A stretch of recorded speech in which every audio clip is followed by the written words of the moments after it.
Benab House. This is Baina Midday News and my name is Sherifatu Aiba. Coming up in this afternoon's bulletin.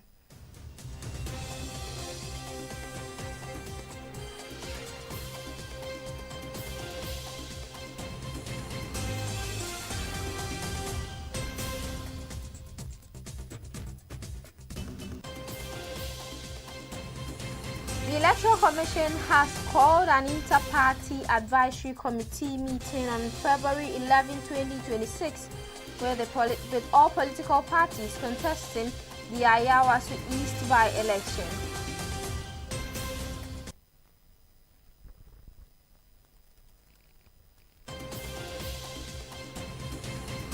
In some stories, COCOBOD is hopeful that passing the COCOBOD Act will help the introduction of a new funding model for cocoa purchases.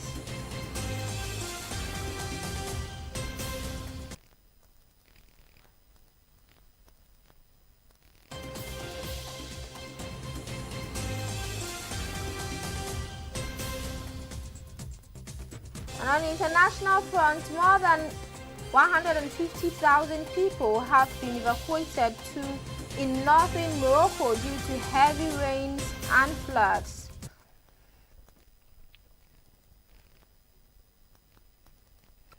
We bring you details of the story shortly.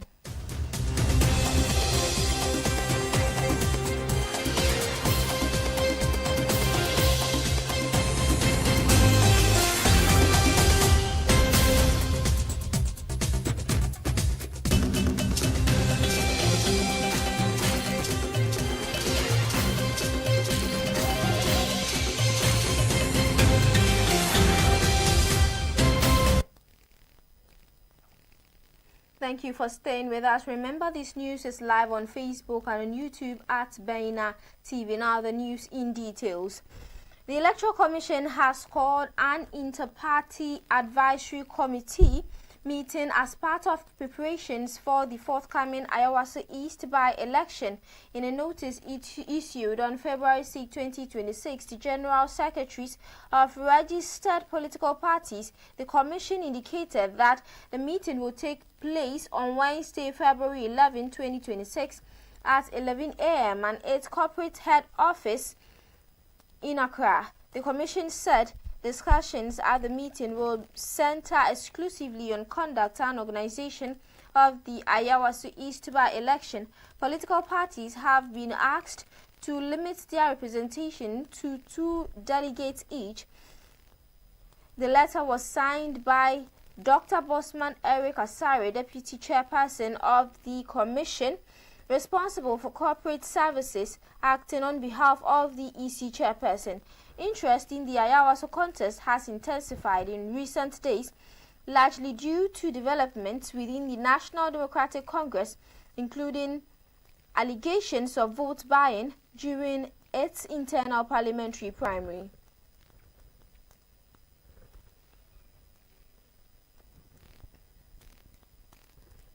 Still on the Ayawasu by-election, Election Watch Ghana has expressed concern over reports of vote buying in the National Democratic Congress Ayawasu East primary, describing the incident as a threat to democratic integrity.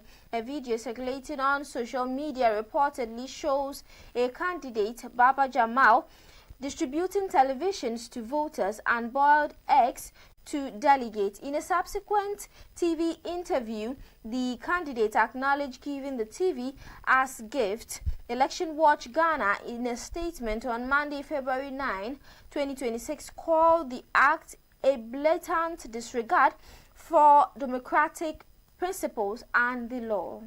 The statement indicated that while Section 33 of the Representation of the People Law 1992 prohibits vote buying in general elections, the law currently does not explicitly cover internal party elections. Election Watch further said the loophole creates an environment where candidates may feel emboldened to engage in such malpractices, comprising the fairness and transparency of the electoral process. Election Watch Ghana commended the NDC for issuing issuing a prompt statement condemning vote buying, urging the party to back its words with concrete actions. The organization emphasized that disciplinary action against offenders would demonstrate a commitment to uphold democratic values. The organization made several recommendations, including the Electoral Commission investigate the alleged incident and take action against those found guilty. The NDC disciplines any party member involved in vote buying to uphold party rules and procedures. The Criminal Investigations Department and the Office of the Special Prosecutor collaborate to investigate and prosecute offenders. Election Watch Command also called for legal reforms to explicitly cover internal party elections, which is to amend Section 33 of the Law Representation of the People Law 1992 to include internal party elections and introduce specific provisions in the Political Parties Law 2016 to prevent vote buying in party primaries.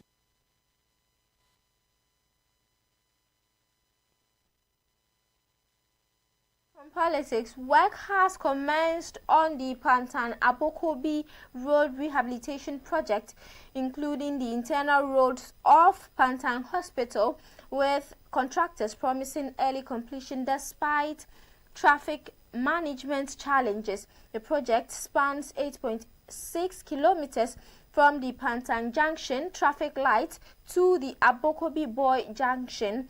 As part of the works, some existing culverts will be upgraded from 600 millimeters to 900 millimeters, while new culverts will be constructed in other sections.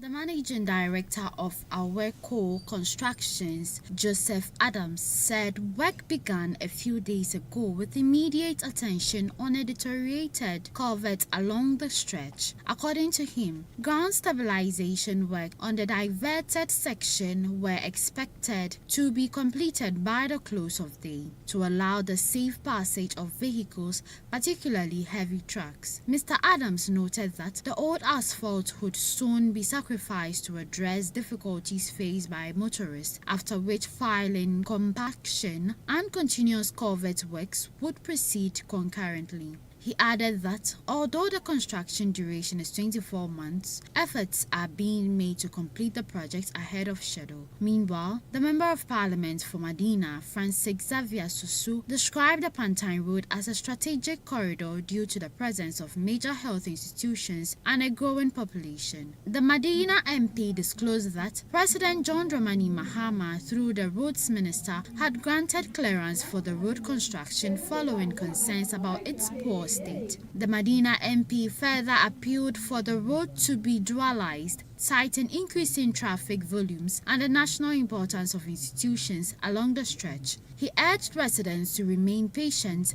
and cooperate with contractors, noting that temporary inconveniences and disruptions may occur during construction but would ultimately serve the long-term interests of the community.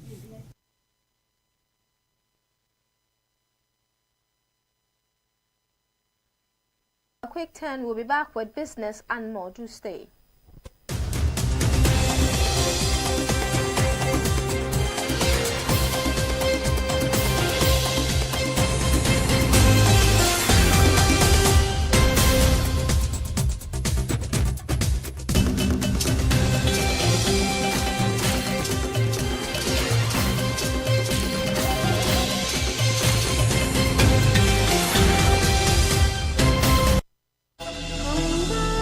Kadar ya yi baki, amma wai ba za su barin ciniki ba.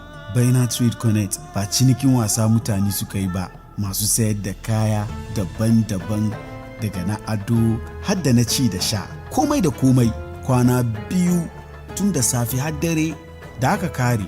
Waɗanda suka ki zuwa sun yi da na sani. Amma kaga waɗanda suka zo sun yi ciniki, suka dace kuma suka yi murna. Yanzu dai muna shirye-shirye mu burge ku da na 2026. Shin ba za ka zo ba? Za mu fara ne rana 14 mu kammala rana 15, wato 14th and 15th of February. Ranar Asabar da Lahadi karfe 8 da safe har zuwa karfe 8 da yamma. Shin ba za ka zo ba? Ga lamba buga ya so mu yi fira. 0539 487757. Baina Trade Connect. Mu mutum wuce ga mu can za mu wuce.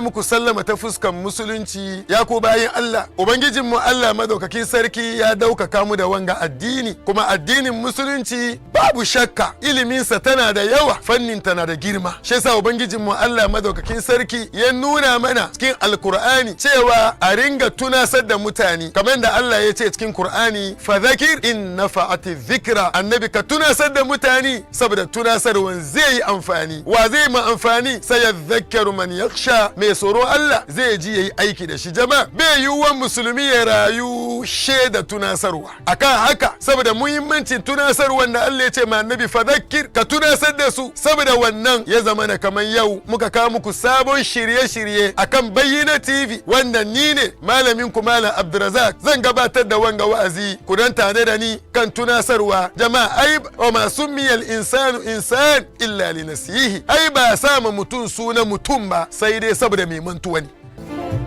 Fadhakkir tunasarwa this and every Tuesday at 9 p.m. only on Baina TV.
Welcome back. If you just tuned in, this is Baina Media News on Baina TV. Now let's move on to some business story. Chief Executive Officer of the Ghana Cocoa Board, Dr. Randy Abbey, says he is hopeful that efforts to pass the Cocoa Board Act will be expedited, allowing for the introduction of a new funding model for cocoa purchases while strengthening protections for cocoa trees. According to him, the proposed legislation is intended to align Ghana's cocoa regulatory framework with current industry realities, including long-standing concerns about farm protection, pricing structure, financing, and value addition.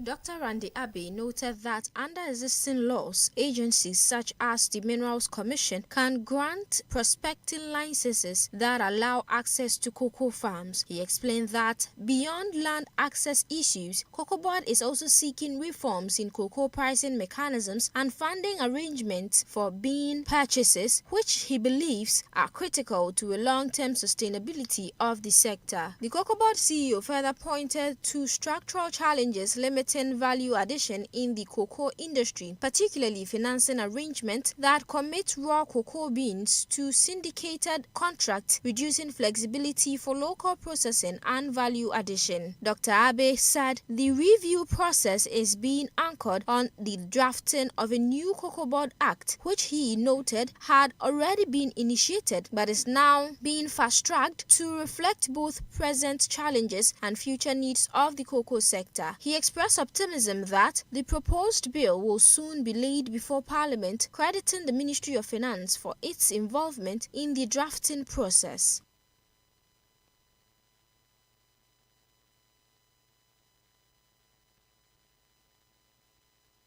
Tens of thousands of people have been forced from their homes in northern Morocco due to heavy rains and flooding. The floods have killed 4 people so far, including a 2-year-old child, with 1 person still missing as of Sunday, Moroccan authorities said. Some residents, including children and elderly people, were seen stranded on rooftops before being rescued, at times with small boats. Others were rescued by helicopters as floodwaters inundated roads and farmlands in several areas.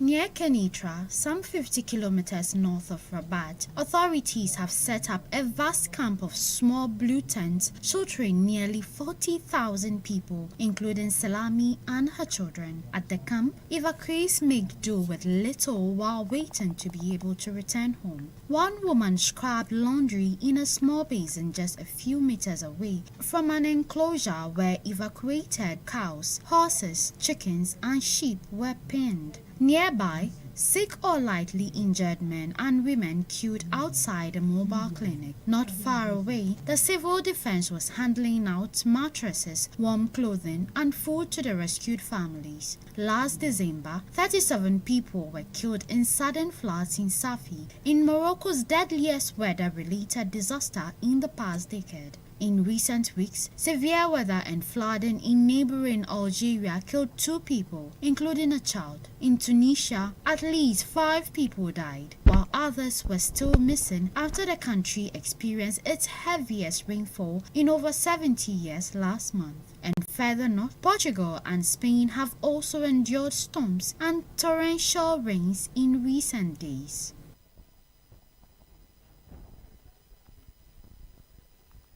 Now moving on to sports, Ghana played out a 2-2 draw with South Africa in the first leg encounter in their 3rd round of the ongoing Under-20 FIFA Women's World Cup qualifiers at the Accra Sports Stadium on Sunday, February 8, 2026. Agnes Yeboah opened the scoring for the Princesses in the 33rd minute to give Ghana an early lead. Ghana came close to doubling its advantage before halftime when Diana Mwaku's long-range effort from the center of the pitch struck the post. However, South Africa drew level shortly after the break, equalizing in the 48th minute. The Princesses responded swiftly, restoring their lead in the 52nd minute through Linda Owusu-Ansah, who powered home from a corner kick. South Africa once again found an equalizer in the 60th minute, capitalizing on a defense lapse by the hosts. Ghana pressed for a late winner, but their efforts were frustrated when Jessica Appiah's 90th minute strike was ruled offside. The Princesses will now travel to South Africa for the return leg on Saturday, February 14, 2026, with the winner advancing to the final rounds of the qualifiers.